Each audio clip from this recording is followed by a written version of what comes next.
Бостери. Илгери ысык көлдүн жээгиндеги бир айылда жаңы төрөлгөн наристенин ыңаалаган үнү жаңырган экен. Ыңаа, ыңаа. Айыл аксакалдары таң калышып, карагылачы, кандай апапак бала, жүзү нурлуу экен дешип, нур жүздүү баланы Бостери деп аташат. Кийин бала чоңое баштаганда атка мингенди жактырчу болуптур. Бостеринин бул дүйнөдө эң кымбат көрүп баалаган буюму күмүш менен кооздолуп жасалган эр токум эле. Анткени бул эр ага атасын эстеткен жападан жалгыз буюм болчу. Жылдан жыл өтүп, айдан ай өткөн жаз мезгилиндеги күндөрдүн биринде Бостери жашаган айылга хандын жарчысы келди. Эй, баарыңа уккула. Укпай калдым дебегиле. Эртең таң атып жерге жарык киргенде Нуруз майрамынын урматына мартабасы бийик Алымбек хан ат чабыш өткөрөт. Аламан байгеге катышкан күлүктөр силердин айылдан хандын боз үйүнө чейинки аралыкты чуркап өтүшү керек. Өкүмдарыбыз ат чабыштын баш байгесине бир үйүр жылкы жана бир короо кой кошуп берет. Жарчынын айткан кабары тез эле бүт айылга тарады. Бул аймактардын өкүмдары Алымбек хан ат чабыштарды жактырчу. Ал жаш кезинде абдан шайыр эле, дайыма жүзүнөн күлкү төгүлүп турчу деп айтышат. Эми анын маанайы пас, жүзүндө кайгынын изи бар. Алдыдагы ат чабыш тууралуу кабар айыл тургундарынын тынчын кетирди. Боз улаандар күлүктөрүнө жүгөн салып, коюшканын узартып, үзөңгүсүн кыскартып, басмайылын бекемдеп, баары катуу даярдана башташты. Бостери гана ат чабыш тууралуу кабар менен иши жоктой жүрдү. Мына сага, айылдын тургундары кубанычтуу кыйкырып жиберишти. Бул чоң карагер атчан жоон жолпусунан келген жотой эле. Бостери эл арасында туруп менсиген атчанды унчукпай карап калды. Эй, Бостери, кымбат баалуу күмүш ээрдин ээси да сендей болоорбу? Ээрди күнгө чагылыштырып, күлүккө токугандын ордуна эл көзүнөн далдаа жерге катканыңа жол болсун. Мага эриңди бир күнгө берип тур. Мен сага бир кой берейин. Баары бир ат чабышта мен утат эмесминби? Жотойдун келекелеп күлгөнү Бостеринин көңүлүнө катуу тийди. Ал жоон жолпу немеге жооп бербестен бурулду да үйүн көздөй илкип жөнөдү.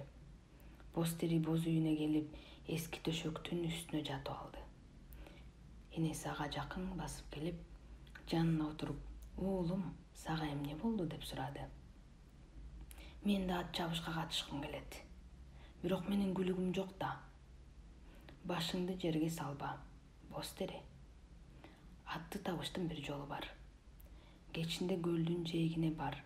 Ал жердеги чычырканактын арасынан күмүш канаттуу кичинекей куш сайрай баштайт.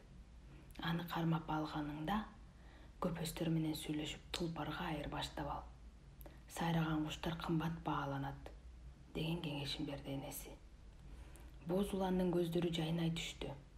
Энесине ыраазычылыгын айтып, шашылган бойдон көлдү карай жүгүрдү. Ал чычырканактын арасына келип, кылтак салды да өзү жашырынып, күтүп жатты.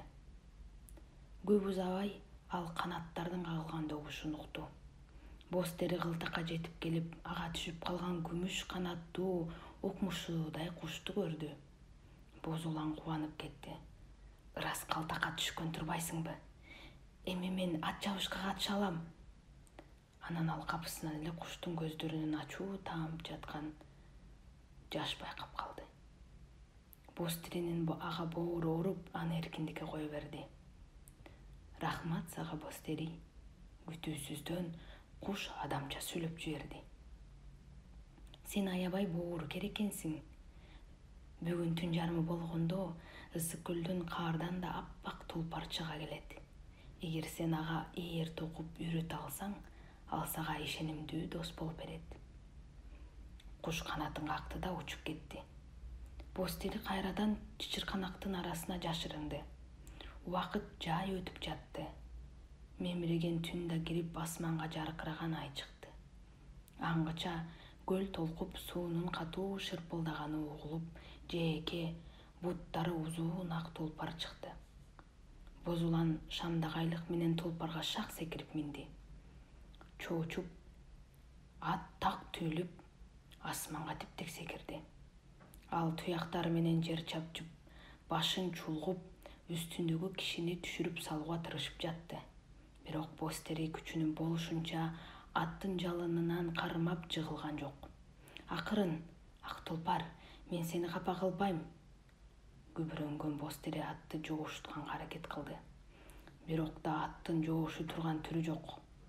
Акырындап асманга күн көтөрүлүп, жерге жарык кире баштады. Ат чабыштын убагы да жакындап калды. Жарыштын башталышына белги берилери менен атчандар бир убакта оорунан мооптулуп, алдыга көздөй жөнөй беришти. Бостери гана азоо атын көндүрө албай убараланууда. Акырын, тынчтан эми, деп атын кулагына аста шыбырады.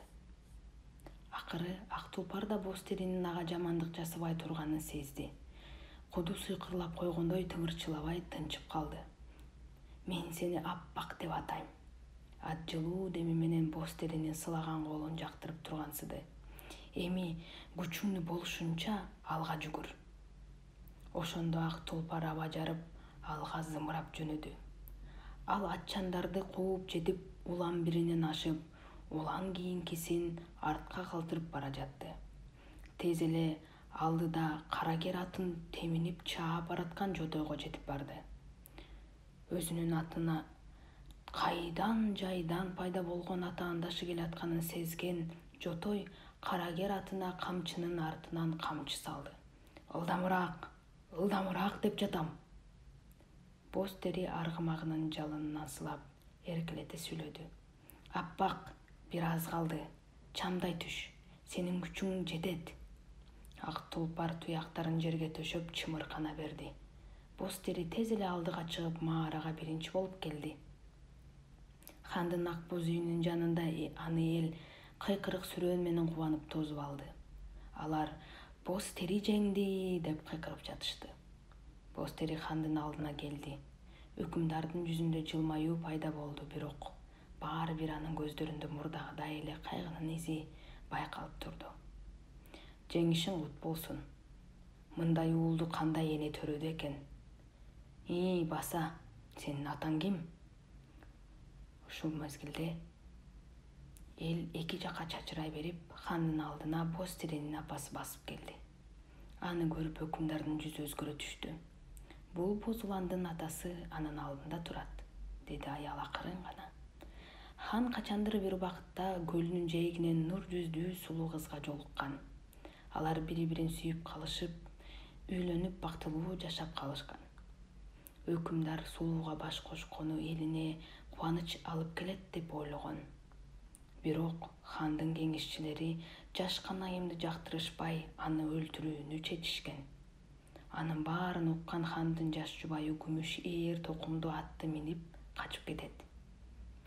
Ошентип ал өзүн да, мына жарык дүйнөгө көз жарып келе турган баласын да аман сактап калат. Ошол төрөлө турган бала Бостери эле. Көп жылдарга созулган айрылуудан кийин кайрадан өзүнүн сүйүктүү жубайына жолуккан хандын жүзүндө терең кайгынын изи жоголду.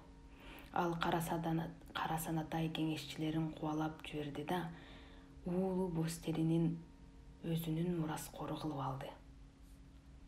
Кийин Бостери элине кайрымдуу жана калыс хан болду.